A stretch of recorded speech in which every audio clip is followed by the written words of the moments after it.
up, Niners faithful? This is Juju Talk Sports. That's Jose Corral. This is 49 Reasons to Listen. If you haven't hit that subscribe button already, go ahead and do that because we are a YouTube channel dedicated to all Niners content. If you can't see right now, I do have like this old school Niners helmet in the background. I also got the Dwight Clark shirt rocking because we're talking tight ends today. We're talking the two best tight ends in the league. That's George Kittle and Travis Kelce. We're going to compare those two. You're going to hear comparables as one of those key words between these two when we're also talking about George Kittle's contract a little later in the show. But Jose, off the bat, we're going to fill it out. Who do you think is the best tight end of these two? Out of these two right now, I'm going to say Travis Kelce by a little bit. Just by a little bit. And the only reason, yes. You're going to piss off the faithful with that one, man. I'm going to piss off the faithful, and that's okay. Be mad at me. I'm actually happy if somebody does get mad at me just because that'll mean that we have our best players back. But no, the reason why I would say Travis Kelce is because he's done it for a little bit longer. He's been able to prove for a little bit longer that he can sustain in the league as being probably the best tight end in the league. And the biggest thing that kind of jumps out to me, he's more of an offensive weapon when it comes to getting the ball down the field. He's had the luxury of playing with some really good quarterbacks. I'll give him that as well. But he's had quarterbacks that could get him the ball down the field, not just Patrick Mahomes, but when Alex Smith was there as well. That obviously helped him a lot. But I think him being that type of threat where it's almost like, is he even a tight end at this point? He is as fast as a lot of actually receivers that are in the league, and he just manages to get open basically on any coverage. You throw anybody in your secondary at him, and he's going to find a way to get open if he's one-on-one. And that's really the reason why I would put him a slight. Like, it's really, really close for me. With Travis Kelce, obviously, if you're going to talk tight ends, you have to talk about being able to block for the run. And we'll touch on that a little bit more with George Kittle, where I think George Kittle obviously has an edge over Travis Kelce there. But I think now the way the game is played offensively, more of an aerial threat, I think Travis Kelce just brings that extra element that Kansas City uses and Andy Reid uses really, really well to his advantage as well, too, for Travis Kelce. So I think just the way that the extra element that he brings, almost an extra receiver for Patrick Mahomes, and he's been doing it for the past few years. I think that's the only reason that I would put him slightly ahead of our guy. Well, both of these guys do have the luxury that they have dynamic offensive play callers in their corner, because Andy Reid, what he's able to do for any of his offensive weapons is fantastic. But what he does with Travis Kelce, who's consistently a 1,000-yard guy, 100 reception guy, is phenomenal. And George probably would have had 100 receptions this year had it not been for missing a couple games due to ankle injuries, shoulder injuries, basically a whole lot of stuff, which is probably going to be another thing that we're going to touch on too, injury concerns when it comes to the tight end position. With that said, I guess I lean a little bit Kittle just from that overall standpoint, because when we talk about the run blocking, the pass blocking, that's important at the tight end position. And I'm not saying Travis can't, but if you look at what George is able to do in that dimension, he puts 300-pounders on their back consistently. I'm not sure if he's from Iowa wrestling or if he's from Iowa football, because with that said, he does have that dynamic. And the Niners statistically average about 3 more yards per carry when he's on the field run blocking than when he's off the field.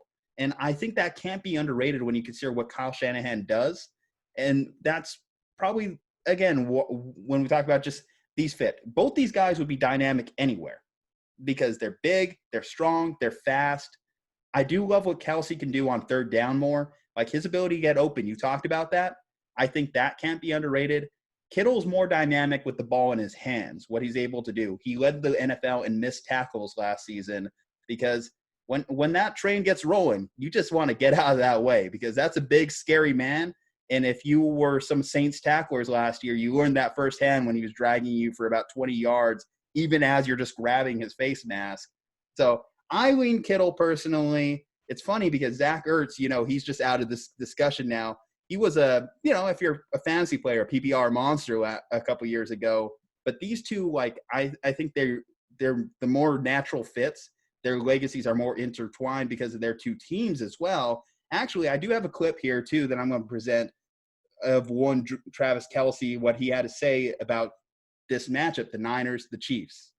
But I honestly think it'll be a rematch of Super Bowl 54. I think the San Francisco 49ers are one heck of a team. They're very, very well coached, very disciplined in who they are, and obviously they're very talented in who they are. And it's hard to dispute that. What he's saying is absolutely true. I could very easily see a Chiefs-Niners Super Bowl rematch. Now, I will say this. One category I will absolutely 100% give Travis Kelce the edge on George Kittle is pure sexual magnetism. Obviously, he's, the face of The Bachelor, and Jimmy Garoppolo is going to try and replace him here soon. George Kittle, he more looks like he more looks like if Dak Shepard went to the gym for like a year straight. That's kind of like what George Kittle's rocking.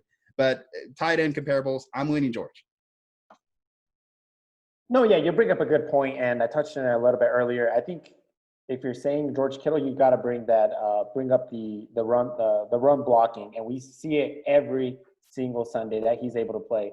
I mean, you just got to think Kyle Shanahan thinks he's the luckiest dude to have a tight end like that not only could get you the productivity that he does whenever he does catch the ball, like you mentioned, he led the league and causing missed tackles, but also having the extra blocker. I was mentioning how it's having Travis Kelce is like having an extra receiver. Having George Kittle is like having an extra offensive lineman that not only is going to block for you on the run, but could also you could even throw him back there if maybe, there's a defensive line that's causing a little bit of havoc back there in the backfield. You could throw him back there to maybe protect a little bit more for Jimmy Garoppolo as well. So I think it's fair. It's a fair either way. I think you have points on each one that can, kind of like slightly win the debate for either one. But I think just what Travis Kelce has done, except for the first year that he was in the league whenever he got injured, after that, the guy has just been a catching machine. You mentioned with Zach Ertz, the conversation a few years ago was who was the best tight end in the league. Was it Zach Ertz and Travis Kelce? And then Travis Kelce just kind of blew him out of the water. So I think that's the only edge that I have him on right now is just the productivity that he has. And maybe it's just a system thing. Maybe it's just a system thing that he has with Andy Reid, that they could just throw him in so many different positions that he's just going to be able to be open. And he does have the benefit of playing with guys like Sammy Watkins and Tyreek Hill, who are just going to consume most of that secondary, any opponent's secondary, past 15, 20 yards down the field. Anything else before that, from the line of scrimmage next to the first down marker, 10 yards away, 15 yards away, that is all Travis Kelce territory. And when you have a quarterback like Patrick Mahomes, he's going to be able to give him the ball consistently. But yeah, that's no knockdown on George Kittle at all. Pro Football Focus actually just released their top 50 players entering the 2020 season, and George Kittle was actually in fifth.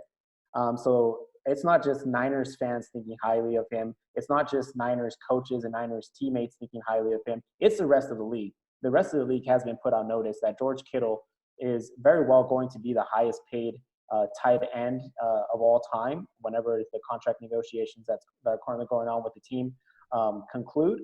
And that's because of what George Kittle has been able to do, not just as a successful tight end when it comes to catching the ball and yards after the catch. We hear that a lot with George Kittle, the old yak stat, but also that run blocking, and that comes a long way. And you got to just know that Kyle Shanahan just is thrilled to have a player like him on his team. Yeah, it's almost an unfair advantage to have both these guys because football is very much based on getting the right matchup. You can't put most linebackers on these guys. Most safeties aren't big enough to take them down. And then if you're a corner, just get out of the way. You just don't want to touch these guys. So, I mean, they're luxuries to have, and that's what makes it so tricky when it comes to these contracts. Now, you mentioned George is probably going to be the highest paid tight end, like coming off this new deal that I think they're going to get it done. And I'm just going to be upfront and honest with you Niners fans. Take a deep breath. We're not losing George Kittle, John Lynch, Kyle. They know not when to not walk away from a good player. I know we traded DeForest this year, but that one's tough because you have a whole defensive line.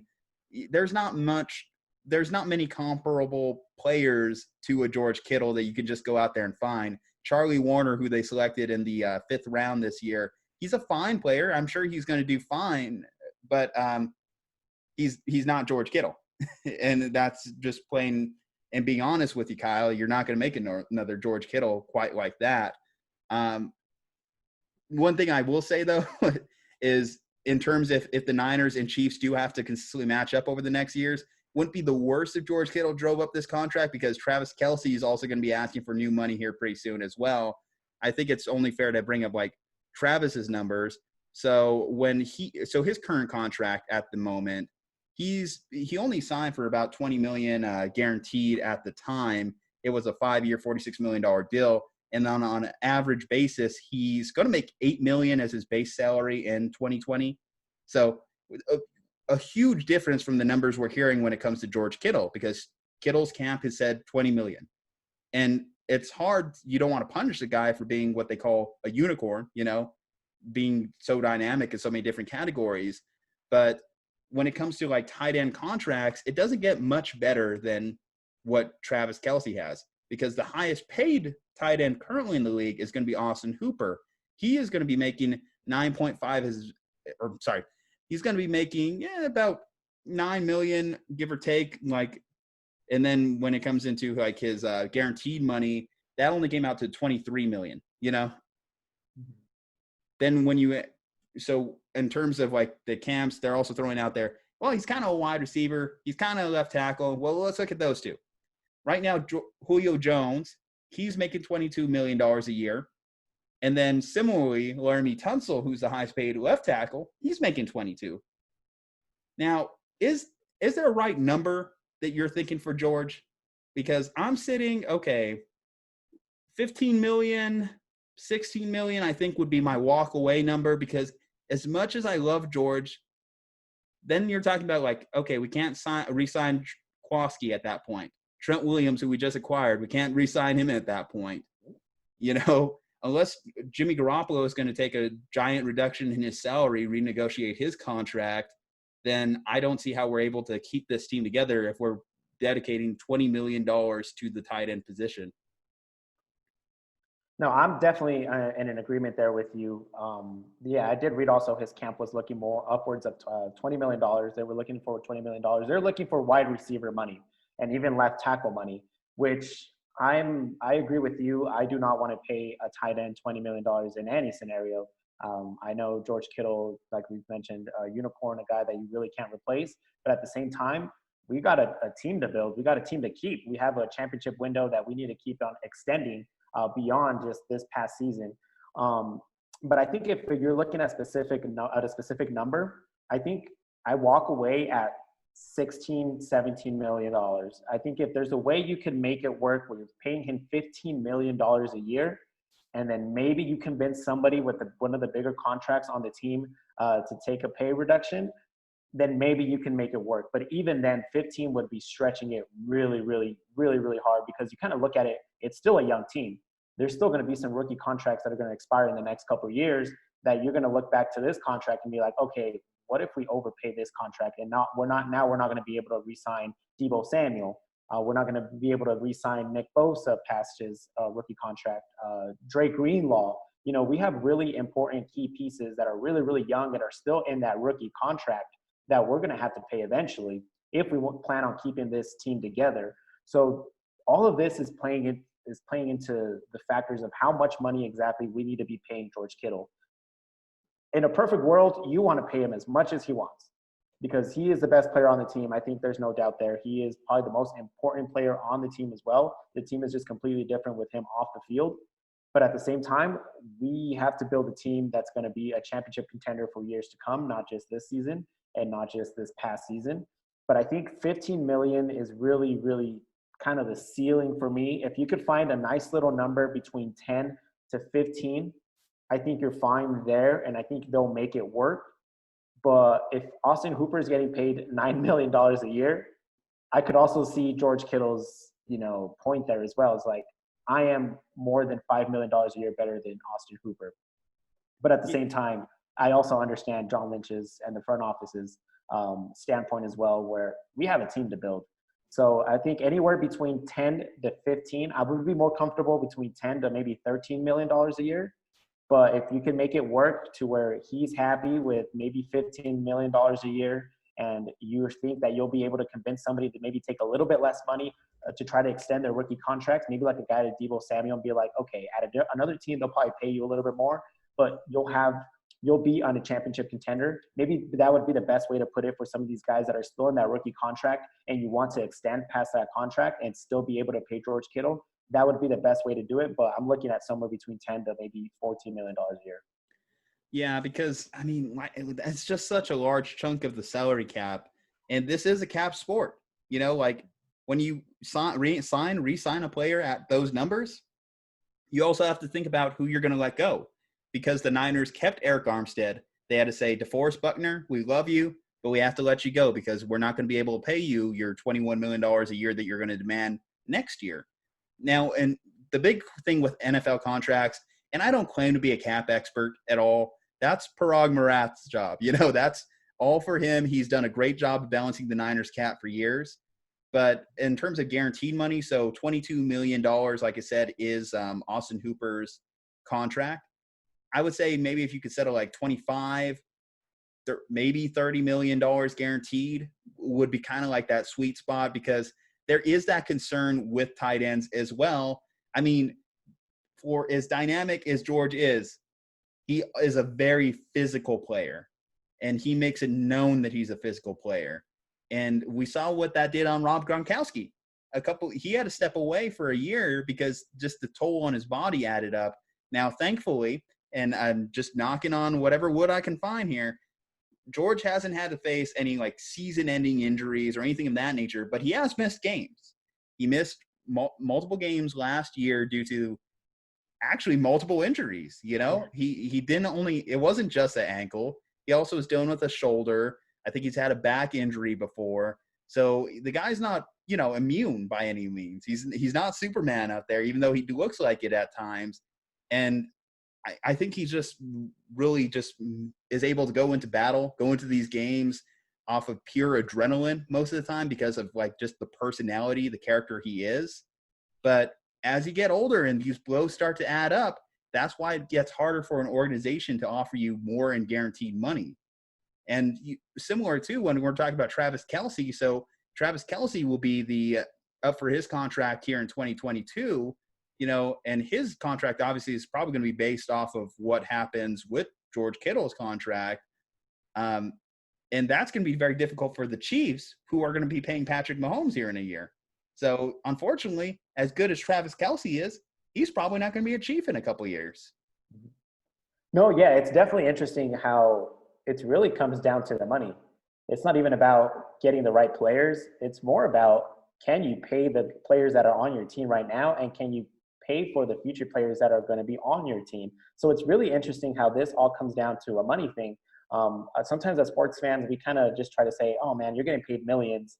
You should just be happy you're getting paid millions for playing football. But that's not the reality of what it is. The reality of what it is that it's a salary cap sport. You have to be under that salary cap, and you have to still keep all of your 53 players on your roster happy with how much they're getting compensated for what the work that they're putting in. So I think it's a very interesting topic, and you see this almost with every team and some of their star players. And we're seeing it now with the Niners, with George Kittle. So I think it'll be interesting to see how it plays out. But I agree with you with what you mentioned earlier. He's going to be a Niner. He's going to sign a contract extension. I think it's just a matter of fact that both parties here, the front office and his camp, are just looking for that sweet spot, because I think one thing that's working for the Niners right now, George Kittle wants to be a 49er. George Kittle wants to be a part of this team. He wants to play with Jimmy Garoppolo. He wants to be a part of something special with this franchise. So I think when it comes down to things, they're just going to get stuff done. They're going to get a deal done. But at the same time, I don't blame George Kittle for trying to get every penny possible for what is probably going to be his best contract of his career. And like you mentioned it, he's a physical player. Football is a physical sport. That's why the guaranteed money isn't as big as you see in other sports like in baseball and like in basketball, just because injuries happen left and right in the sport. So at the same time, I don't blame the Niners. Maybe that's what they have to do. Maybe that's what they have to do. Lower the guaranteed money and then just hope that he thinks that he'll be able to catch up with the incentive money that they're going to be offering as well. Because he'll make a Pro Bowl. He'll have whatever, maybe like a 10 touchdown if they have an incentive for him having a 10 touchdown season. He's very capable of doing that and putting up numbers that will just put that incentive money. Maybe that's the way they have to go. Just kind of lower the guaranteed money a little bit and maybe just make the incentives really, really reachable to where he'll say, okay, I could reach that and eventually max out that contract for whatever years. I'm hoping it's a contract for 4 to 5 years. If they could work that out, that would be great too. But yeah, it'll be interesting to see how this plays out in the next couple of weeks with these two parties here. Yeah, if you're like I said, Parag, John Lynch, you just have to make the case to Kittle that the difference between 15 million and 17 million is potentially like 2 or 3 players. That's like kind of like your argument for him. If I had to settle on a number right now, I'm going to say 25 million in guarantees, and I'm going to say 15 million on the yearly annual earnings. That's going to be my contract for it. Niners fans, Niners faithful, what do you think? Go ahead and let us know in the comments. Go ahead and hit that subscribe button. Thank you for joining us for another episode. Other than that, guys, peace out. We'll see you next week.